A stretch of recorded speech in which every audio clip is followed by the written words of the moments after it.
What up, guys? The Bench Buddies are back with our college football week 2 preview and picks. As always, we got Ty here, our college football and basketball analyst. But before we get into the video, hit that subscribe button. Get us 200 subscribers where we will be doing that giveaway of an autographed item. So you'll just be entered into our drawing there if you hit that subscribe button. But let's move on here to last week's results. I'll let you take this one away, Ty. Yeah, I was a missed extra point away from possibly going 12-0. So, good week 1 overall. A lot of really good games, including the West Virginia Pitt game, the Penn State Purdue game. So, season's already off to a really good start. So, we'll see if week 2 can live up to the high bar that was set in week 1. Especially for you, 12-4 is a great record so far. But last week, all 3 of those games that we picked separate, could have went either way. So either way, we were right there. Just unfortunately, it went your way, of course. But hopefully, I can rebound this week. But we'll start with the big game, Fox, big noon kickoff, and this is supposedly supposed to be an Alabama blowout of 20 points. They're giving no respect to Texas in Texas. But you can't because, when you have the 2 best players in college football on one sideline, that's always tough to, defend and stop. So I got to go with Alabama here in the straight pick. But the spread for 20, could be an interesting bet if you're, feeling Texas has a real shot. Yeah, this is where we'll kind of find out if Texas is really back. They don't even really have to win to prove that. They just have to compete. But I don't really think they will. They might hang in for a quarter or 2, but they won't hang in for 4 quarters. I could tell you that. Alabama's just way too good this year for pretty much anybody, including Texas. So even on the road, I think Alabama runs away with this game. And if they don't cover, they'll win by at least 2 touchdowns. Also at 12, more than likely when that one turns into a blowout, you'll probably be tuning into ESPN to watch this one. Arkansas, South Carolina should be a good matchup. Arkansas is ranked in the teens and South Carolina is in the receiving votes. So it should be a very close game here. I'm going with the Razorbacks at home. They're still riding high off of last year's successful season. And, the big win last week against Cincinnati. I think they're going to keep riding that hype train and get to 2-0. Yeah, I think this is actually going to be a really close game. I think South Carolina covers. Arkansas didn't impress me too much last week. I know they beat a ranked team, but struggled through a lot of that game. But I think playing at home, that's going to be all the difference they need, and they'll be able to get this win. But South Carolina is going to be a team to watch out for this year. And then we put this one on here because it's the return of Sam Hartman. It's only a 1-game absence, which a lot of people thought, well, would he be out for the year? No one really knew anything because it was his own personal, reasoning. But I got to go with Wake Forest here just because of his return. They did play well without him last week against VMI. But, that's just a team that they should blow out like they did. But now they get their first true test, if you want to say test, because Vanderbilt has actually looked pretty decent this year. Yeah, I think Sam Hartman has a really big day in his return.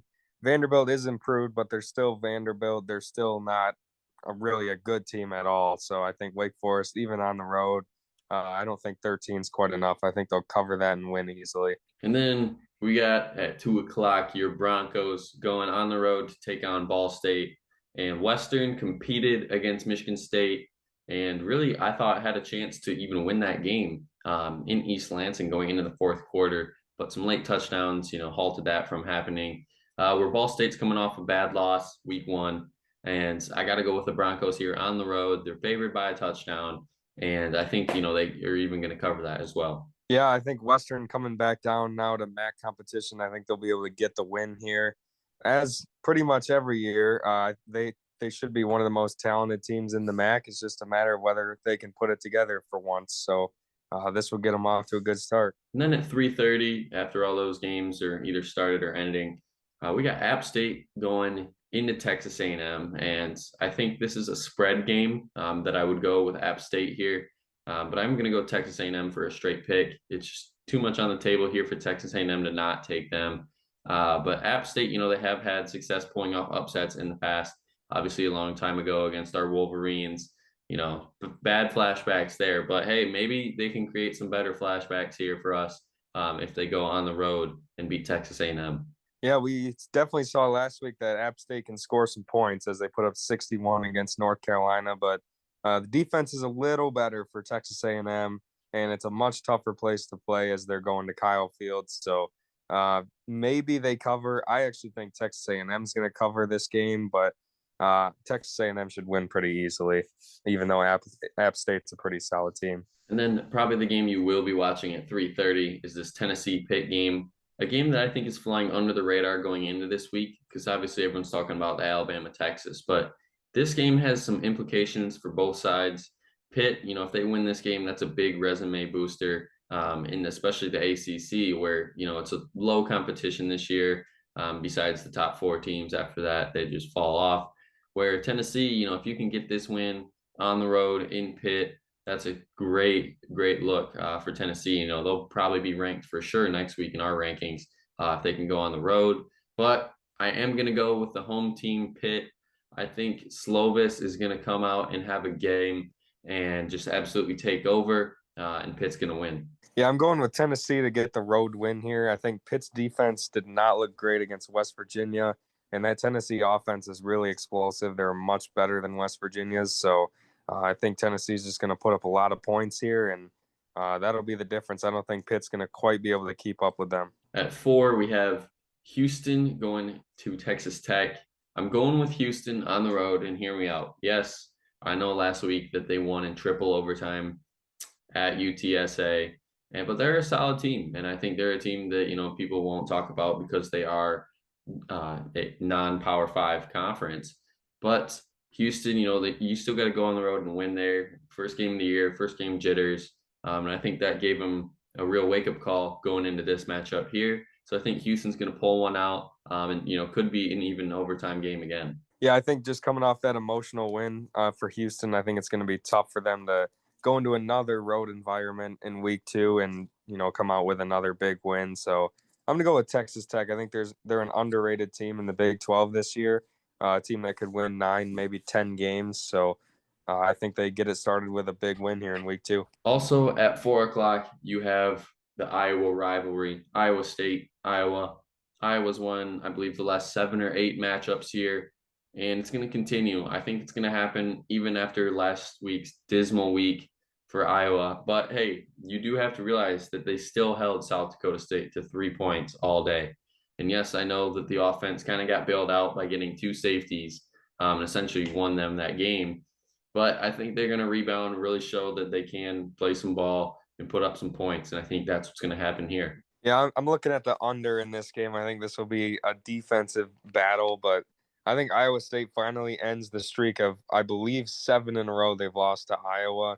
This just feels like a year where Iowa State's going to be a solid team. The expectations, were too high last year, but this year they have like no expectations. So I think it's a lot less pressure on them, and this just feels like the year to finally beat Iowa, especially after it took 2 safeties to beat South Dakota State for them. And then at 7, a game that I think will be probably the best game of the week. You got Kentucky going into the swamp. Anthony Richardson coming off a huge week last week and pulling off the upset against Utah. But don't sleep on this Kentucky team with Will Levis, potential Heisman candidate, especially if he can win this game and put up big numbers. But I got to go with Florida. I just like Anthony Richardson too much right here in this matchup. I think he can expose defenses in Kentucky. This is the time where it's going to get exposed. But don't sleep on the run game of Florida. If Anthony Richardson isn't doing it, they do have some solid running backs back there. Yeah, Kentucky's beaten Florida like 2 out of the last 40 times these two teams have played. So going into the swamp, I got to take the Gators here, but I wouldn't be super surprised if Florida loses this game coming off that top 10 win last week. Maybe they have a little bit of a letdown here. But even if they do, I think they'll be able to get it together and pull out a win in this game. But I wouldn't be surprised if Kentucky wins or even covers that spread. 7:30, we get to see what USC is really made of here on the road, playing in Stanford, and this is the big test for USC. Bringing in Lincoln Riley and Caleb Williams from Oklahoma. Now you get to go on the road and prove that it was worth it. I think they're going to win and cover this game because, well, we know USC can score. The defense, that's the big question mark when they start playing these better teams.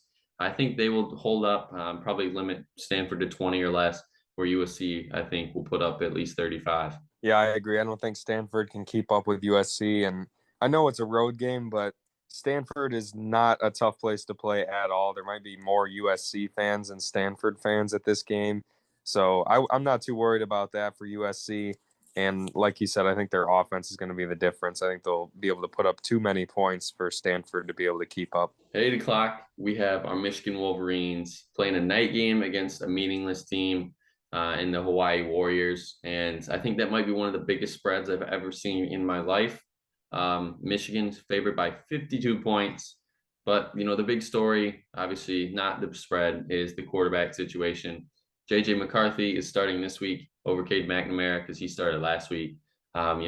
It's just going to see what Harbaugh's going to go with. I don't think it's really going to change his first gut reaction. Just because these two teams aren't anything, really you can say, oh, tough matchup. How's he going to do? But I think Michigan can even cover this spread as well. Hawaii is a very, very bad team, and Michigan's going to blow them out.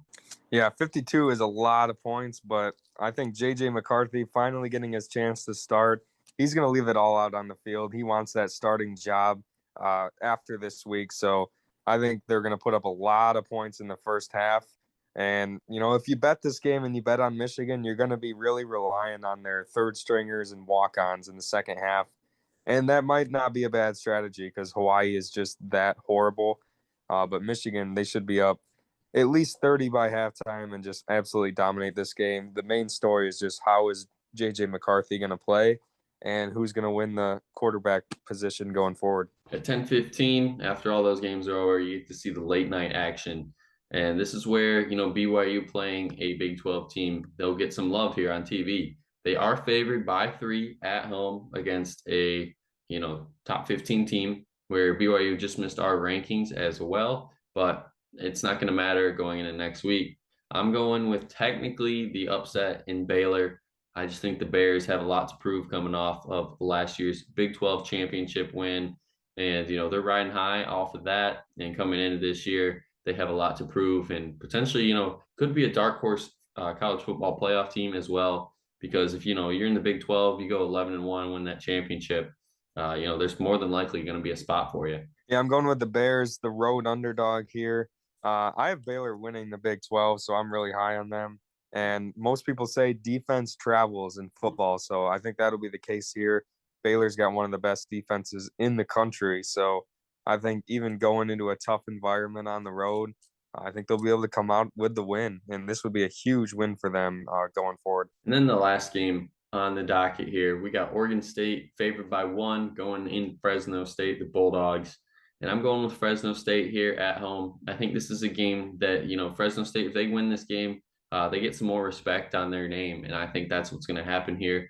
When you have a Pac-12 opponent coming in, this is the game you're kind of looking forward to here. I think it's going to get done. They're going to do it at home and, close out a good college football Saturday. Yeah, this is kind of a coin flip game for me, and you can see it in the spread. Only a 1-point spread here for Oregon State, but I'm just going to go with the home team in Fresno State. Oregon State won last week, a good win over Boise State, but it was kind of fluky, a lot of turnovers. So I think they'll come back down to earth here, and Fresno State will get the home win. That's going to be it for the video today. Make sure you guys hit that subscribe button down below. Get us to 200 where you will be entered into our giveaway. But until the next time, the Bench Buddies are out.